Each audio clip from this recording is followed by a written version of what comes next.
ಸ್ನೇಹಿತರೆ ನಮಸ್ಕಾರ. ನಾನು ರವೀಂದ್ರ ಜೋಶಿ. ಡಿಸೆಂಬರ್ 19 ಅಂಥದ್ದೊಂದು ಮುಹೂರ್ತವನ್ನು ನಿಗದಿಪಡಿಸಿಕೊಂಡರು ಮಮತಾ ಬೇಗಂ. ಮಮತಾ ದೀದಿ ಅನ್ಲಿಕ್ಕೆ ನನಗೆ ಇಷ್ಟನೇ ಆಗೋದಿಲ್ಲ.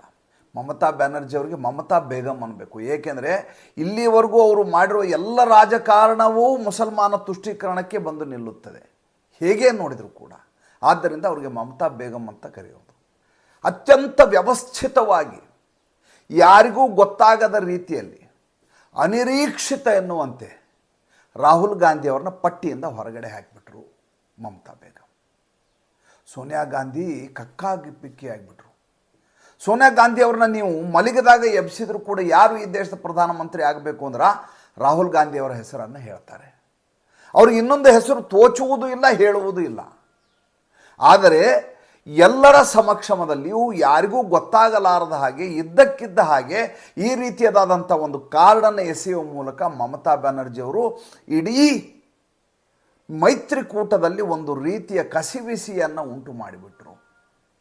ಇದಕ್ಕೆ ಕಂಗಾಲಾಗಿದ್ದು ಒಬ್ಬರಲ್ಲ ಇಬ್ಬರಲ್ಲ. ಈ ಕಡೆ ಶರದ್ ಪವಾರ್, ಆ ಕಡೆ ನಿತೀಶ್ ಕುಮಾರ್, ಈ ಕಡೆ ಲಾಲು ಯಾದವ್, ಈ ಕಡೆ ಸ್ವತಃ ಮಲ್ಲಿಕಾರ್ಜುನ ಖರ್ಗೆ. ಒಂದು ವೇಳೆ ಮಲ್ಲಿಕಾರ್ಜುನ ಖರ್ಗೆಯವರನ್ನು ಪ್ರಧಾನಮಂತ್ರಿ ಅಭ್ಯರ್ಥಿಯಾಗಿ ಮಾಡಬೇಕು ಅಂತ ತೀರ್ಮಾನ ಮಾಡಿದರೆ ಆ ಹೆಸರನ್ನು ಸ್ವತಃ ಅವರ ಪಕ್ಷದ ಅಧಿನಾಯಕಿಯಾದಂಥ ಸೋನಿಯಾ ಗಾಂಧಿಯವರೇ ಹೇಳಬೇಕು, ಅಥವಾ ರಾಹುಲ್ ಗಾಂಧಿಯವರು ಹೇಳಬೇಕು, ಅಥವಾ ಪ್ರಿಯಾಂಕಾ ವಾಡ್ರಾ ಅವರು ಹೇಳಬೇಕು. ಯಾರೋ ಮೂರನೇ ಪಕ್ಷದವರು ಬಂದು ಇವರ ಹೆಸರನ್ನು ಹೇಳಿದರೆ ಅದನ್ನು ಸಹಿಸಲಿಕ್ಕೆ ಮತ್ತು ಅದನ್ನು ಜೀರ್ಣಿಸಿಕೊಳ್ಳಲಿಕ್ಕೆ ಸ್ವತಃ ಮಲ್ಲಿಕಾರ್ಜುನ ಖರ್ಗೆಗೂ ಸಾಧ್ಯ ಆಗುವುದಿಲ್ಲ ಅನ್ನುವುದು ಮೊನ್ನೆ ಅವರ ಮಾತಿನಿಂದ ಸ್ಪಷ್ಟವಾಗಿ ಹೋಯಿತು. ಯಾಕೆ ಹೀಗೆ ಮಾಡಿದರು ಮಮತಾ ಬ್ಯಾನರ್ಜಿ? ಸ್ವಲ್ಪ ಹಿಂದೆ ಹೋಗಬೇಕು. 2021 ವಿಧಾನಸಭಾ ಚುನಾವಣೆ. ನೇರವಾಗಿ ಹಣಾಹಣಿ ಇದ್ದದ್ದು ಒಂದು ಕಡೆ TMC, ಇನ್ನೊಂದು ಕಡೆ ಭಾರತೀಯ ಜನತಾ ಪಕ್ಷ. ನರೇಂದ್ರ ಮೋದಿಯವರು 16 ಬಾರಿ ರ್ಯಾಲಿ ಮಾಡಿದರು ಪಶ್ಚಿಮ ಬಂಗಾಳದಲ್ಲಿ. ಈ ಬಾರಿ ಏನಾದರೂ ಮಾಡಿ ಭಾರತೀಯ ಜನತಾ ಪಕ್ಷ ಪಶ್ಚಿಮ ಬಂಗಾಳದಲ್ಲಿ ಅಧಿಕಾರಕ್ಕೆ ಬರಲೇಬೇಕು ಅನ್ನುವಂಥ ಹಠ ತೊಟ್ಟು ಬಿಟ್ಟಿದ್ದರು. 3 ಸ್ಥಾನದಿಂದ 75 ಸ್ಥಾನಕ್ಕೆ ಏರಿತು ಭಾರತೀಯ ಜನತಾ ಪಕ್ಷ ಈ ಚುನಾವಣೆಯಲ್ಲಿ. ಅದು ಬೇರೆ ಮಾತು. ಇನ್ನೂ ಹೆಚ್ಚು ಸ್ಥಾನ ಗಳಿಸುವ ಅವಕಾಶವೂ ಇತ್ತು. ಆ ಸಂದರ್ಭದಲ್ಲಿ ಕಾಂಗ್ರೆಸ್ ಮತ್ತು CPMಗಳು ಈ ಮಮತಾ ಬ್ಯಾನರ್ಜಿಯ ವಿರುದ್ಧವಾಗಿ ಚುನಾವಣೆಯಲ್ಲಿ ಸೆಣಸಿದವು. ಮಮತಾ ಬ್ಯಾನರ್ಜಿಗೆ ಇರುವಂಥ ಭಯ ಏನು? ಮಮತಾ ಬ್ಯಾನರ್ಜಿ ಅವ್ರಿಗಂತೂ ಇರುವಂಥ ಏಕಮೇವ ಭಯ ಏನಂದರೆ ಮುಸಲ್ಮಾನ ಓಟುಗಳು. ಮುಸಲ್ಮಾನ ಓಟುಗಳನ್ನು ಎಲ್ಲಿ ಈ ಕಾಂಗ್ರೆಸ್ಸು ಮತ್ತು CPMಗಳು ಒಡೆದು ಬಿಡ್ತಾವೆ ಅನ್ನುವಂಥ ಭಯ ಅವ್ರ ಜೊತೆ ಇತ್ತು. ಅಲ್ಲಿ ಇನ್ನೊಂದು ಬೆಳವಣಿಗೆ ಆಯ್ತು. ಅಲ್ಲೊಬ್ಬ ಫುರ್ಫುರೆ ಮಸ್ಜಿದ್ ಅಂತ ಒಂದಿದೆ, ಅಲ್ಲಿ ದರ್ಗಾ.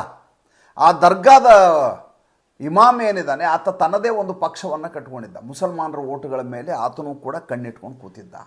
ಇಂಡಿಯನ್ ಸೆಕ್ಯುಲರ್ ಫ್ರಂಟ್ ಅಂತ ಅದರ ಹೆಸರು. ಇವರು 3 ಜನ ಒಗ್ಗಟ್ಟಾಗಿದ್ದರು, ಕಾಂಗ್ರೆಸ್ಸು, CPM, ISF. ಎಲ್ಲಿ ತನ್ನ ಓಟ್ ಹೊಡೆದೋಗುತ್ತೋ ಅಂತ ಭಯ ಇತ್ತು ಮಮತಾ ಬ್ಯಾನರ್ಜಿಗೆ. ಅದೃಷ್ಟವಶಾತ್ ಚುನಾವಣೆಯಲ್ಲಿ ಗೆದ್ದುಬಿಟ್ರು. ಅವ್ರು ಸೋತರು, ಪಕ್ಷ ಗೆದ್ದುಬಿಡ್ತು. ಆವಾಗಿಂದ ಸೇಡಿನ ಮನೋಭಾವವನ್ನು ಇಟ್ಕೊಂಡಿದ್ರು.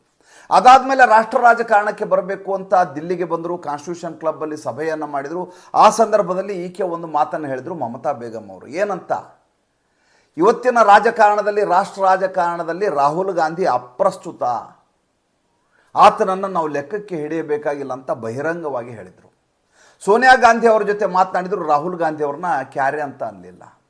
ಈಗ ಎಲ್ಲಿ ಇವತ್ತು ಮತ್ತೆ ಇವರು ಮುಖ್ಯವಾಹಿನಿಗೆ ರಾಹುಲ್ ಗಾಂಧಿ ಹೆಸರನ್ನು ಹರಿಬಿಟ್ಟು ಬಿಡ್ತಾರೋ ಅನ್ನುವಂಥ ಭಯದಲ್ಲಿ, ಆತಂಕವಾದಲ್ಲಿ ಇದ್ದಕ್ಕಿದ್ದ ಹಾಗೆ ಮಲ್ಲಿಕಾರ್ಜುನ ಖರ್ಗೆ ಹೆಸರನ್ನು ಇವರು ಚಲಾವಣೆಗೆ ಬಿಡ್ತಾರೆ. ಅದರ ಹಿಂದೆ ಒಂದು ಕಾರಣ ಇರುತ್ತೆ, ಏನಂದರೆ ದಲಿತ ಪ್ರಧಾನಮಂತ್ರಿ. ಈಗ ಉಳಿದ ಪಕ್ಷಗಳಿಗೆ ಇದು ಬಿಸಿ ತುಪ್ಪ, ಉಗುಳೋ ಹಾಗಿಲ್ಲ, ನುಂಗೋ ಹಾಗೂ ಇಲ್ಲ ಅಂಥ ಸ್ಥಿತಿ. ಬೇಡ ಅಂದರೆ ದಲಿತ ಪ್ರಧಾನಮಂತ್ರಿ ಆಗುವುದನ್ನು ಬೇಡ ಅಂತ ಇದ್ದೀರಿ ಅಂತ ಇಡೀ ದೇಶ ಇವ್ರ ಬಗ್ಗೆ ಬೈಕೋತದೆ.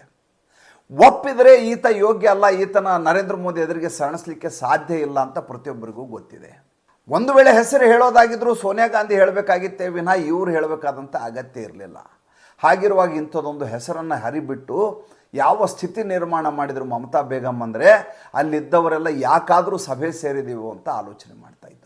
ಇದರ ಜೊತೆ ಇನ್ನೊಂದು ಬಾಂಬ್ ಹಾಕಿದ್ರು ಮಮತಾ ಬ್ಯಾನರ್ಜಿ. ಏನಂತ?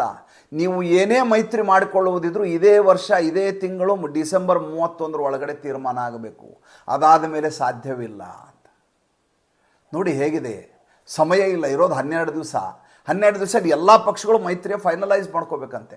ಹೀಗೆ ನಿರಂಕುಶ ಪ್ರಭುತ್ವವನ್ನು ಇಡೀ ಸಭೆಯಲ್ಲಿ ಮೆರೆದಂಥವರು ಮಮತಾ ಬೇಗಂ. ಈಗ ಅವರು ಸ್ಥಾನ ಕೊಡೋದೆಷ್ಟು, ಅವರ ಲೆಕ್ಕಾಚಾರ ಏನಿದೆ ಅಂತ ಕೇಳಬೇಕು ನೀವು. ಪಶ್ಚಿಮ ಬಂಗಾಳದ ಚುನಾವಣೆಯಲ್ಲಿ, ಲೋಕಸಭಾ ಚುನಾವಣೆ 2024ರಲ್ಲಿ ಕಾಂಗ್ರೆಸ್ಸಿಗೆ 2 ಸ್ಥಾನ ಕೊಡ್ತಾರಂತೆ, CPMಗೆ 1 ಸ್ಥಾನ ಕೊಡ್ತಾರಂತೆ. ಉಳಿದ ಎಲ್ಲ ಕ್ಷೇತ್ರಗಳಲ್ಲಿ ಇವರೇ ಸೆಣಸ್ತಾರಂತೆ.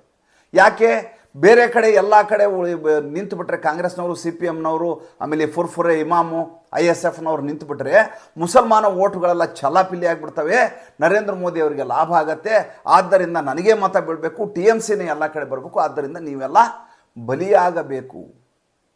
3 ಪಕ್ಷಗಳನ್ನು ಬಲಿ ಕೊಡಲಿಕ್ಕೆ ಮಮತಾ ಬ್ಯಾನರ್ಜಿ ಹೂಡಿದಂಥ ಅತಿ ದೊಡ್ಡದಾದಂಥ ಸಂಚು ಡಿಸೆಂಬರ್ 19ರ ಸಭೆಯಲ್ಲಿ ಆಕೆ ಹೂಡಿದಂಥ 2 ರಣತಂತ್ರದ ಷಡ್ಯಂತ್ರದ 2 ಸ್ಟೇಟ್ಮೆಂಟ್ಗಳು.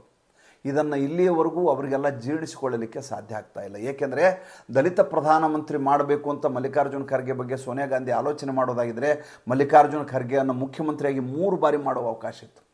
ಒಮ್ಮೆ ಯೋಚನೆ ಮಾಡಿ, ಧರಮ್ ಸಿಂಗ್ ಜಾಗಕ್ಕೆ ಮಲ್ಲಿಕಾರ್ಜುನ ಖರ್ಗೆ ಆಗಬೇಕಾಗಿತ್ತು. ಎರಡನೇ ಸಲ ಮಲ್ಲಿಕಾರ್ಜುನ ಖರ್ಗೆಗೆ ಅವಕಾಶ ಇತ್ತು, SM ಕೃಷ್ಣನನ್ನು ಮಾಡಿದರು ಕರ್ನಾಟಕದಲ್ಲಿ. 3ನೇ ಬಾರಿ ಮತ್ತೆ ಅವಕಾಶ ಇದ್ದಂಥ ಸಂದರ್ಭದಲ್ಲಿ ಮತ್ತೆ ಅಲ್ಲಿ ಸಿದ್ದರಾಮಯ್ಯನ ತಂದು ಕೂಡಿಸಿದರು, ಬೇರೆ ಪಕ್ಷದಿಂದ ಬಂದಂಥ ವ್ಯಕ್ತಿಯನ್ನು ಮುಖ್ಯಮಂತ್ರಿ ಮಾಡಿದರು. ಮೂಲ ಕಾಂಗ್ರೆಸ್ಸಿಗನಾದಂಥ ಮಲ್ಲಿಕಾರ್ಜುನ ಖರ್ಗೆಗೆ 3 ಸಲ ಇದೇ ಗಾಂಧಿ ಕುಟುಂಬದವರು ಅನ್ಯಾಯ ಮಾಡಿರುವಂಥದ್ದು. ಇವರು ದಲಿತರ ಪರವಾಗಿ ಯಾವತ್ತೂ ಧ್ವನಿಯನ್ನೆತ್ತಾರೆ. ಇದು ಕೇವಲ ಮತ್ತು ಕೇವಲ ನಾಟಕ. ಮಮತಾ ಬೇಗಂ ಎಸೆದಿರುವಂಥ ಈ ಕಾಯಿನ್ ಇದೆಯಲ್ಲ, ಅದು ಇಡೀ ವಿಪಕ್ಷಗಳಿಗೆ ದೊಡ್ಡದಾದಂಥ ದಾವಾನಲವನ್ನು ಹೊತ್ತಿಸಿದೆ ಮತ್ತು ಸಂಕಟವನ್ನು ಉಂಟು ಮಾಡಿದೆ. ಮತ್ತೇನಾಗತ್ತೆ ಮುಂದಿನ ಸಂಚಿಕೆಯಲ್ಲಿ ಮಾತಾಡ್ತೀನಿ. ಸಂಚಿಕೆ ಇಷ್ಟ ಆಗಿದ್ದರೆ ಲೈಕ್ ಮಾಡಿ, ಫಾಲೋ ಮಾಡಿ, ಶೇರ್ ಮಾಡಿ. ನಮ್ಮ ಮುಕ್ತ ಪತ್ರಿಕೋದ್ಯಮಕ್ಕೆ ದಯವಿಟ್ಟು ಆರ್ಥಿಕವಾಗಿ ಬೆಂಗಾವಲಾಗಿ. ನಿಮ್ಮ ಸಹಾಯ, ನಿಮ್ಮ ಸಹಕಾರ, ನಿಮ್ಮ ಸಹಭಾಗಿತ್ವ ಇಲ್ಲದೆ ಈ ಅಭಿಯಾನ ನಡೆಸೋದು ತುಂಬ ಕಷ್ಟ ಸಾಧ್ಯ. ನಮಸ್ಕಾರ.